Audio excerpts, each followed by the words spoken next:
तो लगातार हम चर्चा कर रहे हैं कि सूर्य ग्रहण का क्या प्रभाव पड़ने वाला है और लगभग 2 घंटे से ज्यादा का वक्त हो रहा है यहाँ पर सूर्य ग्रहण लगे हुए, और ऐसे में 3:05 करीब ये सूर्य ग्रहण की समाप्ति होगी। उसके बाद कहा जाता है ज्योतिष के अनुसार कि यहाँ पर आप स्नान करें, क्योंकि अभी स्नान करने आप यहाँ पर कहीं नहीं जा सकते, इसलिए घर में ही गंगा जल से स्नान, थोड़ा सा उसमें पानी डालकर स्नान कर सकते हैं।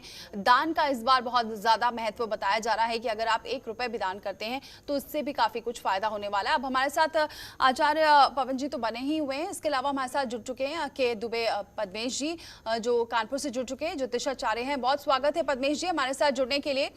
पद्मेश जी, अब आप क्या कह रहे हैं, क्योंकि 2 घंटे से ज्यादा का वक्त हो चुका है, अब और क्या कुछ देर का वक्त है जिसमें और क्या सावधानी बरतनी चाहिए और किस तरह का अब धीरे धीरे और प्रभाव पड़ेगा?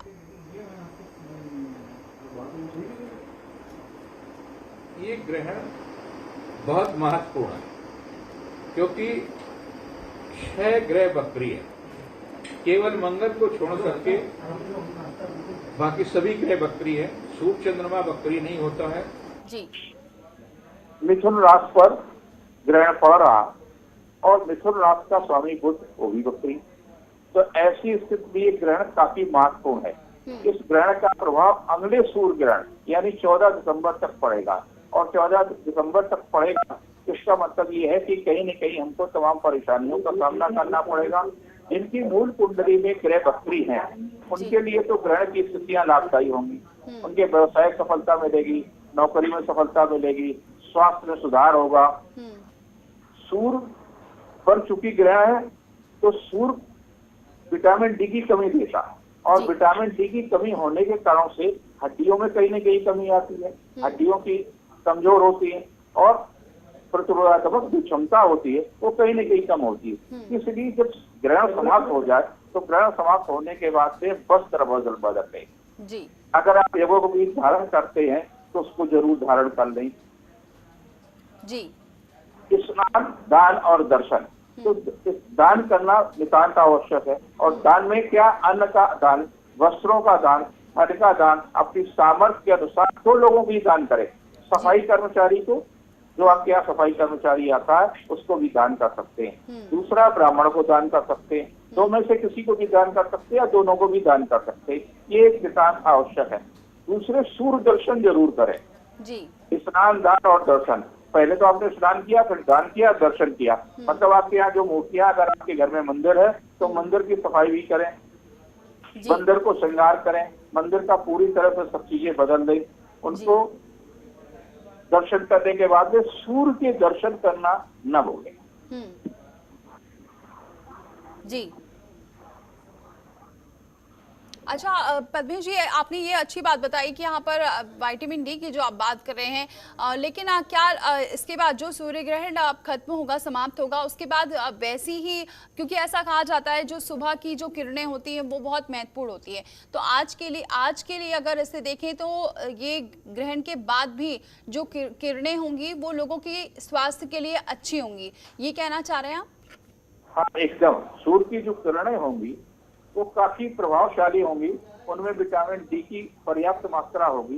तो आज जो शरीर में सबसे ज्यादा विटामिन डी की कमी के कारण से हम तमाम प्रकार की बीमारी को तत्काल ग्रहण कर लेते, हम स्पर्श से ग्रहण कर लेते, आंखों से ग्रहण कर ले रहे हैं। हमारी जो प्रतिरोधात्मक क्षमता है वो कहीं न कहीं कम हो रही है। तो नियमित रूप से सूर्योदय के समय, यानी आज तो करें ही करें, लेकिन नियमित रूप से सूर्योदय के समय कुछ क्षण के लिए आप सूर्य के प्रकाश को ग्रहण करें, यानी सूर्य स्नान करना आपके लिए नितांत आवश्यक जी। बिल्कुल पद्मेश जी, और ये भी जानना चाहेंगे कि अब मैंने यहाँ पर आचार्य पवन जी से भी पूछा था कि दान पुण्य की बात की जा रही है, स्नान की भी बात की जा रही है, लेकिन कई लोग जो ट्रैवल कर रहे हैं या फिर कोई काम में है या फिर कोई बीमार है, ऐसे में इनको क्या सलाह देंगे कि ये कैसे इस ग्रहण समाप्ति के बाद क्या करें?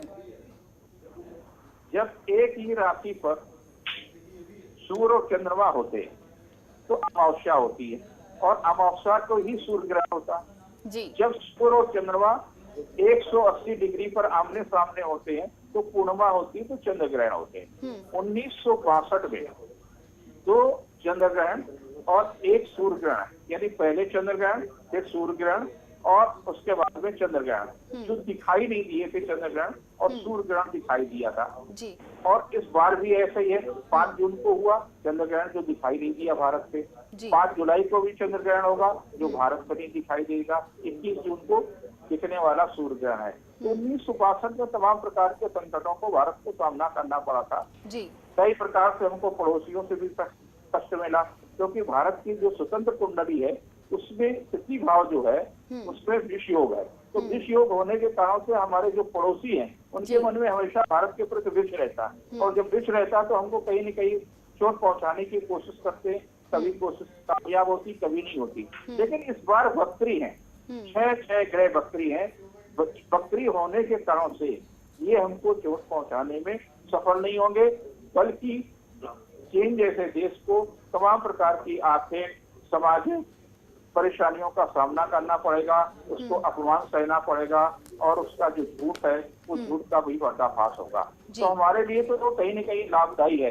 लेकिन जो कोरोना जैसी जो समस्या हमारे देश के साथ चल रही है, तो जब तक 14 दिसंबर तक का सूर्य ग्रहण अगला नहीं आता है तब तक हमको कोई न कोई रेमेडी मिलना मुश्किल होगा, और 29 सितंबर तक तो हमको खास तौर से काफी परेशानियां उठानी पड़ेंगी। हमारे रोगी को ध्यान रखने की आवश्यकता, हमें मन को और आत्मबल को मजबूत रखने की आवश्यकता। बिल्कुल, बहुत अच्छी बात कह रहे हैं आप कि हमें मन को और आत्मबल को मजबूत करने की जरूरत है। आचार्य पवन जी, अगर हम बात करें, क्योंकि अगर हम ये अभी सूर्य ग्रहण की बात ना करके जो भारत के परिदृश्य की बात करें और प्रधानमंत्री की बात करें, क्योंकि वो अब ये जैसे जैसे कोरोना आया उसके बाद उन्होंने एक मंत्र दिया आत्मनिर्भर का, क्या लग रहा है कि अब आगे आने वाले जो महीने हैं इससे भारत में और ज्यादा अपॉर्चुनिटी बढ़ेगी, और जो मजबूत करने की बात पद्मेश जी भी बोल रहे हैं, ऐसे में भारत मजबूत होगा इस सूर्य ग्रहण के बाद?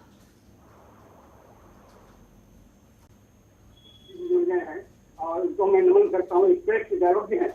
और इन्होंने अभी एक बात कही कि भारत के कुंडली जो प्रदेश में है, यानी कि 1962 में इन्होंने कहा कि 1962 में ऐसे योग बने हुए थे, लेकिन परिस्थितियां अलग है। 1962 में हम देखें जो 2 ग्रह बहुत महत्व होते हैं किसी देश के लिए, मंगल और सूर्य, ये दोनों नीच के थे। उसमें जो स्थिति थी, हमने देखा कि चीन के साथ जो हमारा विवाद चला था उसमें हमको थोड़ा पीछे हटना पड़ा था, क्योंकि तो मंगल भी नीच का था और सूर्य भी नीच का था। लेकिन इस समय स्थितियां बिल्कुल अलग है, बिल्कुल अलग है, और मंगल और सूर्य दोनों बलवान है। ये कोई दिक्कत नहीं है, हम ये कर सकते हैं। ये जो ग्रह है ये डोमिनेटिंग फिगर होगा भारत का, इंडिया का। ये इसका प्रभुत्व पूरा देश देखेगा, पूरा विश्व देखेगा, और चाइना को बैक खुद पर जाना पड़ेगा, केवल भारत के माध्यम से नहीं, पूरे विश्व के माध्यम से। क्योंकि धर्मशास्त्रों ने स्पष्ट कहा है कि चीन इत्यादि जो ग्रहण आया हुआ है अमावस्या को, यह चीन इत्यादि देशों को नाश करने वाला होगा। तो भारत की स्थिति इसमें पूरी तरह से डोमिनेटिंग है एकदम, और स्थितियां बदल चुकी है। हम आते हैं आपके प्रश्न पर कि प्रधानमंत्री मोदी जी ने जो बात कही है कि आत्मनिर्भर हो, बिल्कुल हमारे यहाँ जो श्रम का कारक ग्रह माना गया है, कार्य करने का जो कारक ग्रह माना गया है, सेवा करने का जो कारक ग्रह माना गया वो शनि, और इस समय शनि अपने घर में, यानी कि सभी लोग जहाँ है जो जैसे है वही श्रम प्रारंभ कर दे, वही सेवा का कार्य प्रारंभ कर दे, आत्मनिर्भर हो। ये शनि का संदेश है। ये शनि ग्रह बता रहा है हमको अपने घर में आकर के, यानी कि हम अपने घर में बलवान होंगे, ये शनि बता रहा है। बिल्कुल, ये बात आपने बहुत अच्छी कही आचार्य जी कि यहाँ पर हम चीन बैकफुट पर जाएगा और पूरे देश से यहाँ पर चीन को नुकसान होगा, बल्कि भारत इससे अच्छी तरीके से और उभरेगा। ये एक अच्छा पॉजिटिव मैसेज जा रहा है दुनिया के लिए, जो आप दोनों ही हमें बता रहे हैं। आगे भी हम चर्चा करते रहेंगे, क्योंकि हमारा मकसद यही है कि यहाँ पर लोगों में एक पॉजिटिव संदेश जाए, क्योंकि पिछले कुछ दिनों से 21 जून को लेकर, सूर्य ग्रहण को लेकर बहुत सारी बातें ऐसी कही जा रही हैं कि दुनिया खत्म हो जाएगी, कोरोना से समाप्ति तो होगी लेकिन और नुकसान होगा। तो इससे ये एक बहुत अच्छा संदेश भी जा रहा है कि भारत के लिए आगे आने वाला जो दिन है, जो महीने हैं, वो एक अच्छी अपॉर्चुनिटी लेकर भी आ रहा है। इस पर आगे भी हम चर्चा करेंगे। एक छोटा सा ब्रेक, फौरन लौटते हैं।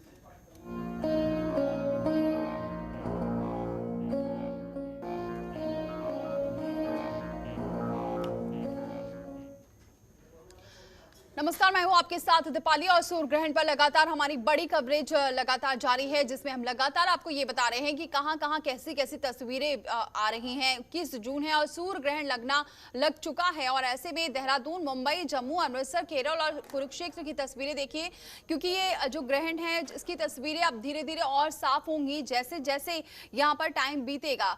और मध्यकाल जैसे ही यहाँ पर अब ये लखनऊ की तस्वीरें देखिए, पूरी तरीके से यहाँ पर अंधेरा नजर आ रहा है और यही कहा जा रहा है कि जैसे जैसे समय बीतेगा वैसे ही इस ग्रहण का जो तस्वीरें हैं वो थोड़ी ज्यादा दिखाई देंगी। जैसा कहा जाता है और दिखाई देता है कि यहाँ पर अंधेरा छा जाता है और कुछ ऐसी ही तस्वीरें अब दिखाई देने लगी हैं हर जगह से। इससे पहले हमने आपको बाकी तस्वीरें दिखाई थी बाकी शहरों की, और अब देखिए ये लखनऊ की तस्वीर आपको दिखा रहे हैं, जहां पर कहीं पर आंशिक तौर से दिखाई दे रहा है तो कहीं पर बहुत अच्छे से ज्यादा बड़ा दिखाई दे रहा है। और ये भी कहा जा रहा है कि जब वो एकदम पीक टाइम पर आएगा तो वो एक कंगन के आकार में नजर आएगा ये सूर्य ग्रहण। कुछ जगह पर यहाँ पर नकारात्मक प्रभाव भी पड़ रहा है, लेकिन कई मायनों में यहाँ पर खास भी नजर आ रहा है। कुछ राशियों पर थोड़ी सावधानी बरतने की जरूरत है, लेकिन कुछ राशियों के लिए ये बहुत अच्छा भी सूर्य ग्रहण है। हालांकि कुछ सावधानियां बरतकर हम इसके प्रभाव को थोड़ा सा कम कर सकते हैं। इसलिए शास्त्रों में कहा गया है कि इसके बाद दान जो किया जाता है वो काफी महत्वपूर्ण होता है और स्नान जो किया जाता है वो काफी महत्वपूर्ण होता है। फिलहाल हम आपको लगातार तस्वीरें दिखा रहे हैं। 500 साल में ग्रह नक्षत्रों का ये आज दुर्लभ संयोग है जो आज दिखाई दे रहा है और ऐसे में आपको लगातार तस्वीरें दिखा रहे हैं, जहां पर आप देखिए देहरादून की एक तस्वीर है उत्तराखंड की, और एक तस्वीर आप देख रहे हैं उत्तर प्रदेश लखनऊ की तस्वीर, जहां पर धीरे धीरे जो ग्रहण की तस्वीरें हैं वो थोड़ी क्लियर दिखाई देने लगी है। और जैसे ही बीच यानी कि मध्यकाल और पीक टाइम आएगा ये जो ग्रहण है वो देखा जा सकता है। हालांकि ज्योतिष यही कहते हैं कि यहाँ पर जो इसकी किरणें हैं वो फिलहाल सूर्य ग्रहण के दौरान नहीं पड़नी चाहिए। हमारे साथ आचार्य पद्मेश जी और आचार्य पवन जी हमारे साथ बने हुए, एक बार पद्मेश जी के रुख करते हैं। पद्मेश जी, हम बार बार हमारी कोशिश ये है क्योंकि बहुत सारा लोगों के अंदर ये कोरोना काल से नेगेटिविटी बहुत ज्यादा भर गई है, तो हम चाहते हैं कि आप बताइए कि आगे और क्या खास करें लोग कि कम से कम एक पॉजिटिव तौर पर आगे बढ़ें और सूर्य ग्रहण को लेकर इतना ज्यादा नकारात्मक प्रभाव उनके अंदर ना आ जाए कि आगे आने वाले दिनों में वो इसको लेकर साथ ही बाकी चीजों को लेकर उनके दिमाग में नेगेटिविटी भरी रहे। सूर्य आत्मा का कारक ग्रह, आत्मबल देता है, हृदय का कारक ग्रह है, हृदय को बलशाली बनाता है। हृदय अगर कमजोर होगा तो आप हर चीज छोटी छोटी चीजों से समस्याग्रस्त होंगे, भयग्रस्त होंगे। मन का कारक ग्रह है चंद्रमा, और जब सूर्य और चंद्रमा बनता तो अमावस्या होती तभी सूर्य ग्रहण पड़ता है। और जब सूर्य ग्रहण पड़ेगा तो उसका प्रभाव तो पड़ेगा। आप देखिए कि सूरजमुखी का पेड़ जो होता, पौधा जो होता है, उस पर इस समय जहाँ कहीं भी होंगे वो सब मुरझा जाएंगे और अपने आप का जो उसका पुष्प है वो नीचे झुक जाएगा। ऐसे जब चंद्रमा का ग्रहण पड़ता चंद्रमा पर तो कुमुदनी का जो पुष्प होता, कुमुदनी जलहर बसे चंदा बसे आकाश, ले जाइए के भावता सो दाई के पास, तो उसका प्रभाव पड़ता है। लेकिन अब इसमें दोनों चीजों में क्या करना चाहिए, हम मन को मजबूत रखें, और मन को मजबूत रखने के लिए आपको अधिक समय घर में रहना चाहिए, अधिक समय अपने व्यापार के बारे में, अपने संस्थान के बारे में, अपने चिंतन के बारे में, अपने लेखन के बारे में, अपने सकारात्मक सोच को लेकर के आगे बढ़ना चाहिए। अगर आपके मन में किसी प्रकार का भय आता है, एक अच्छी बात यह है कि 6 ग्रह वक्री है, और जब ग्रह वक्री होते हैं तो अधिक बलशाली हो जाते हैं, और अधिक बलशाली होंगे तो कहीं न कहीं आपको लाभ भी तो देंगे। अगर किसी पक्ष पर नुकसान देने की स्थिति में है तो कहीं किसी पक्ष पर वो लाभ भी देंगे। कहीं अगर आपके मन में ऋणात्मक भावना आ रही है तो लोगों के साथ आप मिलेंगे, अपने परिवार के साथ मिलेंगे तो सकारात्मक विचार भी आएंगे, सकारात्मक बल भी मिलेगा। और खास तौर से माता पिता, दादी दादा, नानी नाना, इनके साथ बैठ करके जरूर संपर्क करें ताकि आप में सकारात्मक परिवर्तन हो, और एक समय के बाद भी जो सकारात्मक सोच होगी ये आपके लिए विशेष लाभदायी होगी। बिल्कुल। आचार्य पवन जी, अब ये भी बताइए आप कि कई लोग तो धर्म से जुड़े होते हैं, आध्यात्म से जुड़े होते हैं, तो वो कई मंत्रों का बहुत अच्छे से उच्चारण कर लेते हैं और उसे जप भी लेते हैं।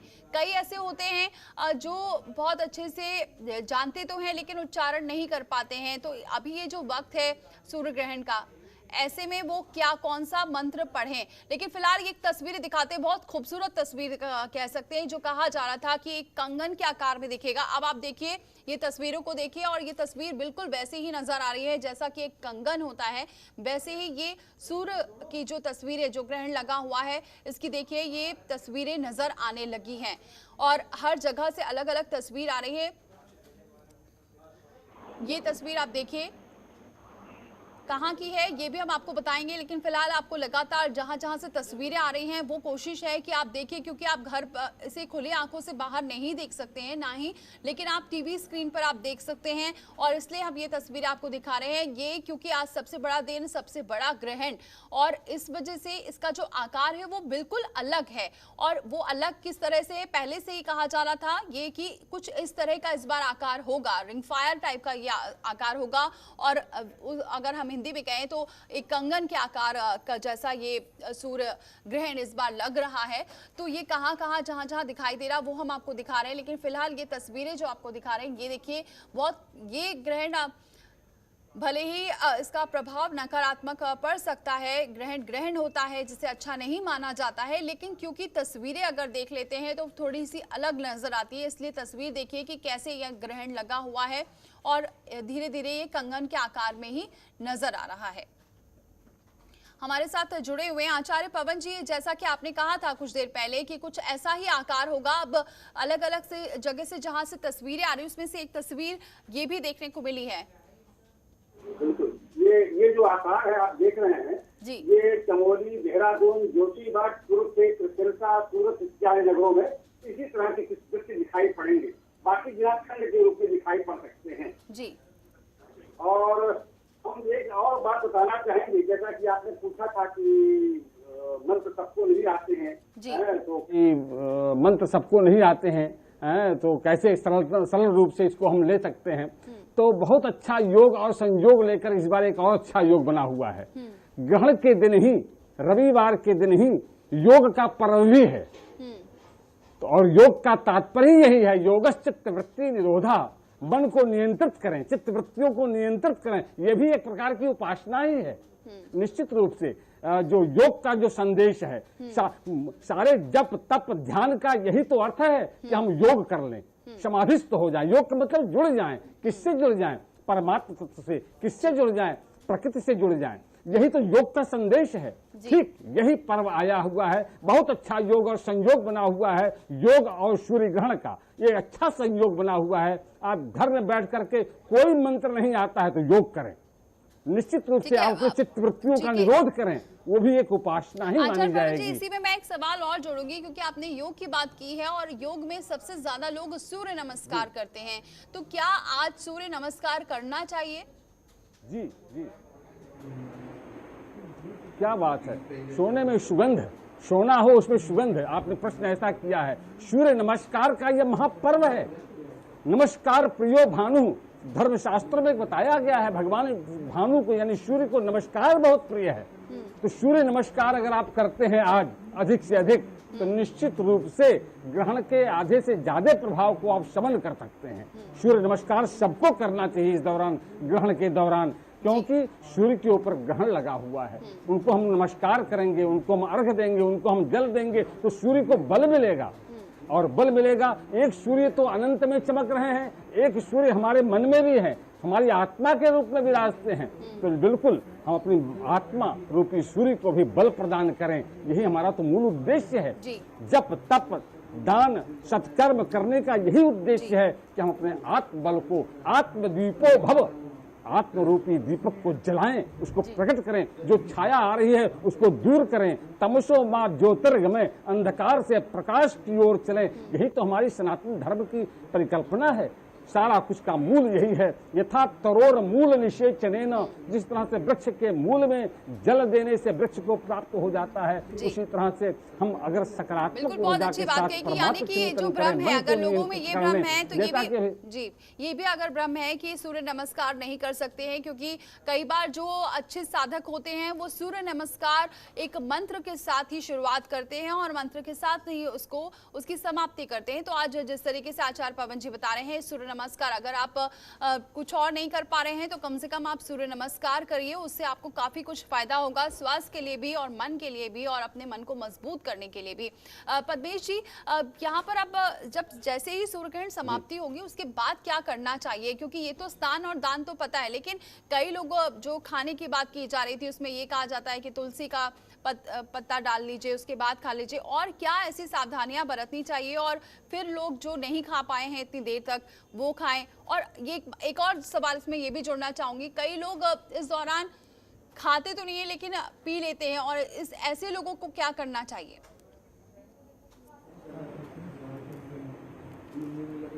इस पे छूट दी गई है कि अगर कोई व्यक्ति रोगी है तो उसके लिए दवा निकालना आवश्यक है। काया है तो धर्म, काया का धर्म का निर्वाह कैसे करेंगे? तो शरीर की रक्षा के लिए उसको अगर दवा खानी है, दवा के साथ कुछ पेय पदार्थ ले लेता है, उससे बहुत बड़ा कोई दोष नहीं, क्योंकि जीवन की रक्षा के लिए जी। सामान्य रूप से जब ग्रहण से निकलने वाली रश्मियां होती हैं, उसके जो पार्ट्स होते हैं, पार्टिकल, वो कहीं न कहीं हमारे शरीर में रासायनिक प्रक्रिया करते हैं, केमिकल रिएक्शन जिसे कहते हैं, हाँ। वो करते रहते हैं। तो उस कारण से हम खाने पीने के लिए मना करते हैं कि इतना खाएं तो ज्यादा अच्छा है। गर्भवती स्त्रियों को भी इसलिए मना करते हैं कि बाहर न निकले। वैसे तो आम व्यक्ति को भी जो है ग्रहण में बाहर नहीं निकलना चाहिए। अगर उसको ग्रहण देखने का ही इच्छा है तो सभी टीवी चैनलों पर आ रहा है, आप जनतंत्र पर भी देखें, कहीं भी देख सकते हैं, और बहुत अच्छा सा नजारा चूड़ामणि सूर्य ग्रहण का दिखाई देगा। लेकिन जब ग्रहण का मोक्ष होगा तो मोक्ष के बाद में क्या है, सूतक समाप्त होता है, और सूतक समाप्त होने के बाद में जो लोग यज्ञों को पहले तो स्नान करना चाहिए, और स्नान में नदियों में स्नान करने की परंपरा रही है। लेकिन नदियां आज लॉकडाउन के कारण से, डिस्टेंस मेंटेन के कारण से आप नहीं जा सकते हैं। आप अपने घर में ही रह करके स्नान करें, और उस समय नदियों के सातों नदियों का स्मरण कर लें, और स्मरण करके जल को हाथ में लेकर के, जल बाल्टी में जिसमें भी नहाते हैं उससे आप स्मरण कर लेंगे, तो आपको एहसास होगा कि आप उन नदियों के जल से स्नान कर रहे हैं। स्नान करने के बाद में स्वच्छ वस्त्र पहने। पद्मेश जी, आप बने रहे हमारे साथ, क्योंकि फोन लाइन पर हमारे साथ जुड़ चुके हैं मनीष, यहाँ पर शंकर महाराज जी पीठाधीश्वर हैं मथुरा से। बहुत स्वागत है शंकर महाराज जी हमारे साथ जुड़ने के लिए। महाराज जी, वहाँ पर कैसा असर देख रहे हैं आप, क्योंकि हर क्षेत्र में अलग अलग इसका नजारा जो है वो दिखाई दे रहा है, इसे आप कैसे देख रहे हैं? देखिए, ऐसा है कि ये ग्रहण सूर्य ग्रहण है और पूर्ण ग्रहण है जी। हम आपके माध्यम से एक विशेष जानकारी आपको देना चाह रहे हैं। हम इस समय श्री जी मंदिर में ही बैठे हुए हैं, श्री जी के चरणों में जी। एक जो ग्रहण सूर्य चंद्र ग्रहण होते हैं वो सामान्य ग्रहण से हट करके ये अलग ग्रहण है जी। ये अलग ग्रहण क्यों है? क्योंकि शास्त्रों में ऐसा वर्णन है, सिद्धांत ज्योतिष में भी ऐसा वर्णन आता है कि अगर सूर्य ग्रहण रविवार में पड़ जाए तो इसके कारण 100 ग्रहण का फल वो देता है। सत ग्रहणम सतान च, अर्थात आज का जो ग्रहण है ये चूड़ामणि योग नामक ग्रहण है। अन्य ग्रहणों से 100 गुना ज्यादा इसका फल मिलता है जी।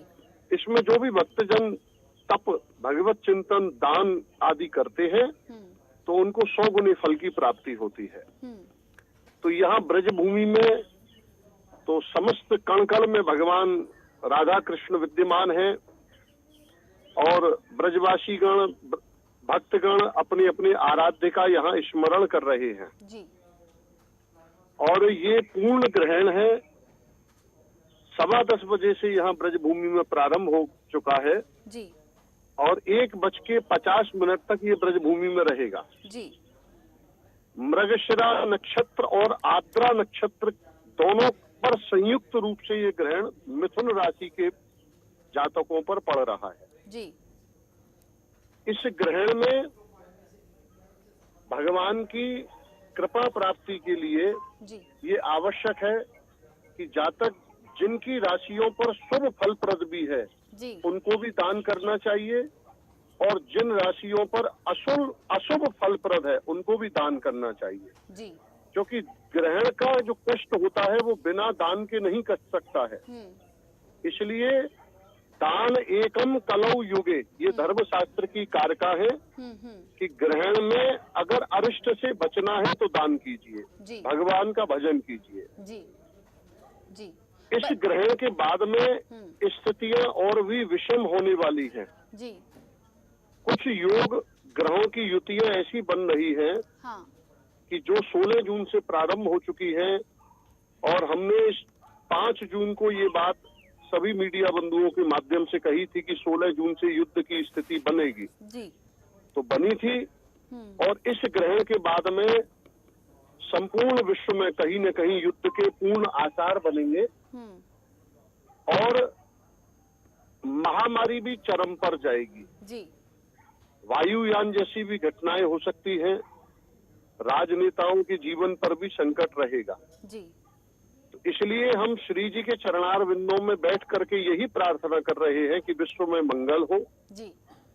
सभी जन सुखी रहे, सभी की काया निरोगी हो, किसी को कोई कहीं दुख न हो। जी। क्योंकि ग्रहण में किया हुआ भजन हरे स्मृति सर्व विपत विमोक्षणम, भगवान के भजन करने से समस्त विपत्तियों का नाश हो जाता है। तो इसीलिए हमारी बारंबार ठाकुर जी के, बिहारी जी के चरणों में यही प्रार्थना है कि सर्वे भवन्तु सुखना, सर्वे सन्तु निरामया, सर्वे भद्राणि पश्यन्तु मां कश्चित् दुःख भाग भवे। जी। सभी का कल्याण हो।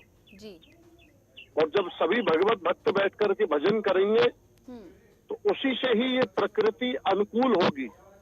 प्रकृति जब अनुकूल होती है तो कहीं भी युद्ध जैसी स्थितियां नहीं बनती, कहीं भी महामारी नहीं बनती है। जी। तो धर्म ही धर्म की रक्षा करता है। हाँ। तो समस्त प्रजाजनों को ये चाहिए कि धर्मो रक्षित रक्षितः, धर्म का पालन करें, सदाचार का पालन करें, सद्व्यवहार करें। इसी से ही ये समस्त जो संकट इस समय विश्व पर आ रहे हैं वो संकट दूर हो पाएंगे। बिल्कुल सही कह रहे हैं आपकी, यहाँ पर धर्म का पालन करें, और कोशिश सबकी ये है कि इस बार इसका जो विषम परिस्थितियां तो बन रही हैं लेकिन जो चीज़ें हैं वो सुधर भी जाएं। एक बार फिर से पद्मेश जी का रुख करते हैं। पद्मेश जी, आपको क्या जिस तरीके से यहाँ पर बता रहे हैं मनीष शंकर जी पीठाधीश्वर, वो ये कह रहे हैं कि दान का बहुत महत्व तो है, सभी लोग यही कह रहे हैं, आप भी कह रहे हैं, यहाँ पर आचार्य पवन जी भी यही कह रहे हैं, लेकिन दान में क्या करें, किस तरह का दान करें, और जो अगर स्नान नहीं कर पा रहे हैं समाप्ति के बाद, जो ट्रैवलिंग कर रहे हैं या किसी और काम में, तो वो क्या सिर्फ दान करके ही कुछ उनकी चीजें ठीक हो सकती हैं, और दान में करें भी तो क्या करें? अन्न का दान। और इस समय भारत को तमाम सारी चीजों की आवश्यकता है। अगर आप सामर्थ्यवान हो तो भारत सरकार को, प्रदेश सरकार को अपनी सामर्थ्य के अनुसार दान दें। अभी आपने देखा होगा जिस समय कोरोना का विशेष प्रभाव चल रहा है तो लोगों ने भोजन कराया, दान के रूप में किया है, तमाम प्रकार के वस्त्र दान किए। ग्रहण के बाद में मोक्ष जिस समय हो उस समय स्नान, अगर स्नान आप नहीं कर पा रहे, ट्रेन में हैं, जहाज में हैं, कहाँ हैं, तो आप मानस स्नान कर लें। नदियों को स्पर्श करके आप वहाँ थोड़ा सा जल लेकर के अपने ऊपर छिड़क सकते हैं और उससे आपका मानस स्नान हो जाएगा। और जब मानस स्नान हो जाएगा तो मन का स्नान या सूर्य का स्नान, सूर्य के साथ बैठते तो सूर्य स्नान हो जाता, मन के साथ बैठते तो मानस स्नान हो जाता है, और जल के साथ बैठते तो जल स्नान हो जाता है। दूध के साथ स्नान करते तो रुद्राभिषेक में हम दूध के साथ और घी के साथ तो भी स्नान ही है जी। तो स्नान, मानस स्नान तो वो कर ही सकते हैं, जल ऊपर छिड़क सकते हैं। दूसरी बात, दान इसलिए करना चाहिए कि जो हमारा सामाजिक समरसता है, राष्ट्र को आवश्यकता है आज उसको दान करें।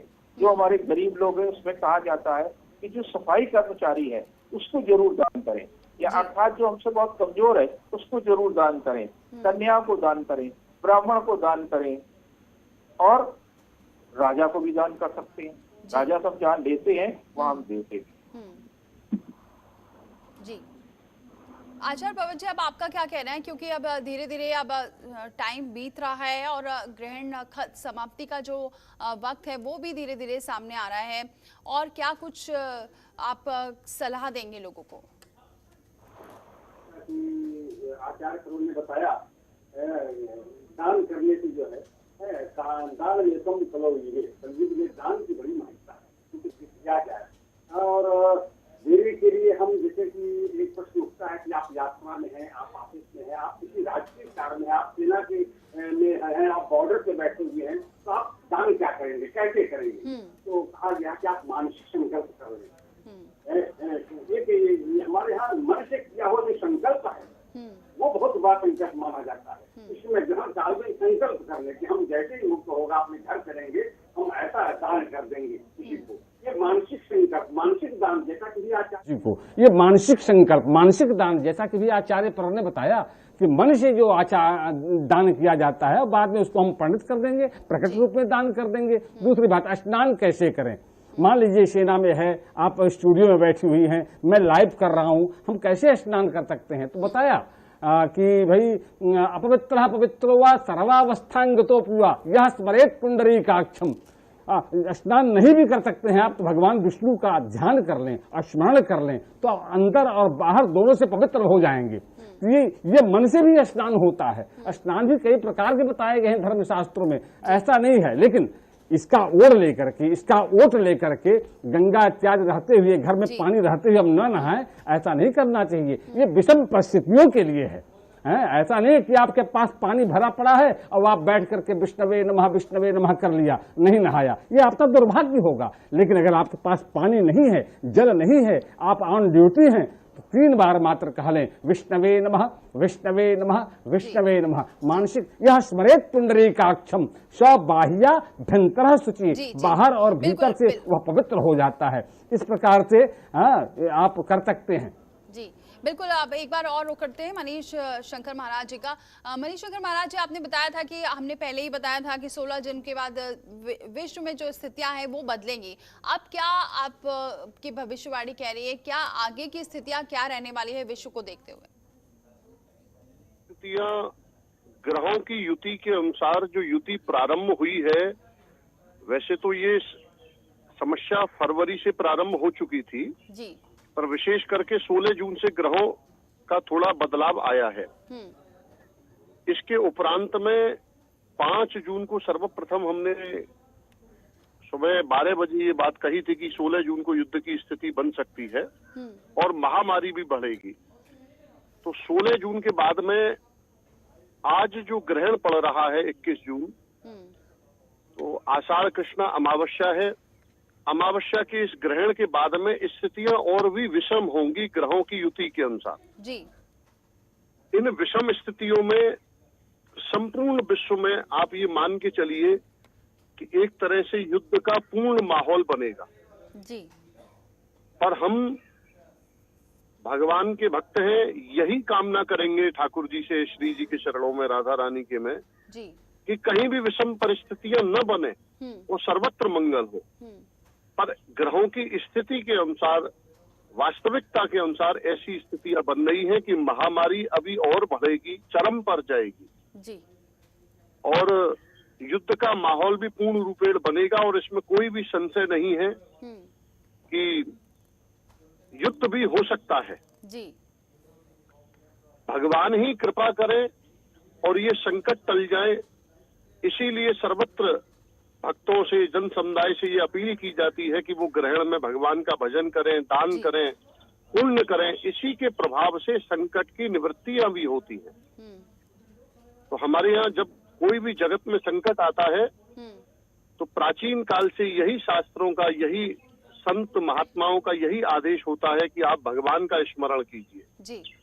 तो भगवान के स्मरण करते ही संकट टल भी जाते हैं जी। तो हम भगवान से यही प्रार्थना करते हैं कि कोई भी संकट विश्व में नहीं आए।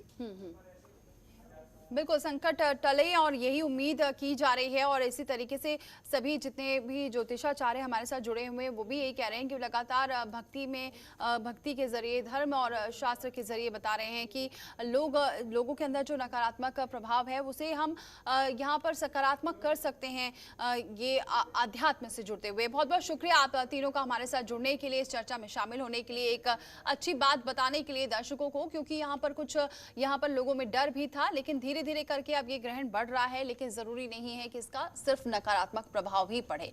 लगातार कवरेज आगे भी जारी है, तमाम तस्वीरें आगे भी हम आपको पहुंचाएंगे। फिलहाल इतना ही, लेकिन खबरों का सिलसिला जारी है।